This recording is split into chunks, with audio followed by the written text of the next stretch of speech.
Welcome to Agriculture in Review, a news program of current interest to South Dakota farmers and ranchers, prepared by the South Dakota Farmers Union. This is Allan Burke. With the rising concern about the nation's energy predicament, it is interesting to review just who it is who runs the federal government's energy office. Oil men and their investment bankers appointed by President Nixon have been slotted into some key posts on the administration's energy team. They include a top presidential assistant, Peter Flanagan, the present energy czar, William Simon, Transportation Secretary Claude S. Brinegar, Deputy Defense Secretary William P. Clements, Jr., and others. Here's a rundown from the American Public Gas Association, which keeps track of who's who among the oil men in the federal government.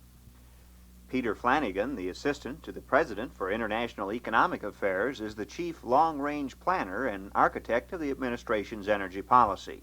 Flanagan is the former president of Barracuda Tanker Corporation and a former partner in Dillon, Reed & Company, a Wall Street investment banking firm. The Reed Company organized Barracuda to brace up Union Oil Company's tanker program. Besides planning, Flanagan works behind the scene, coordinating all the agencies involved in the energy program. William E. Simon, the Energy Czar, is officially the Federal Energy Office Administrator and Deputy Secretary of the Treasury. Simon is a former partner in the Wall Street investment banking firm of Solomon Brothers Incorporated, a large underwriter for oil and energy corporation securities. William P. Clements, Jr. is presently Deputy Secretary of Defense in the Nixon administration. He is the former board chairman of the Southeast Drilling Company of Dallas, Texas. In 1972, the company had a gross income of more than $130 million, with a net after-tax income of about $14 million. Understandably, at the time President Nixon nominated him in 1972, Clements said he was reluctant to give up his stock in the corporation. Claude S. Brinegar is Secretary of Transportation and has responsibility for fuel needs of railroads, airlines, the trucking industry, mass transit, and general aviation. Brinegar, when appointed shortly after the 1972 presidential election, was Senior Vice President of Union Oil Company in Los Angeles, California. Union Oil was one of a number of oil corporations against which the California legislature recently issued contempt citations. They refused to comply with subpoenas demanding information on their California operations.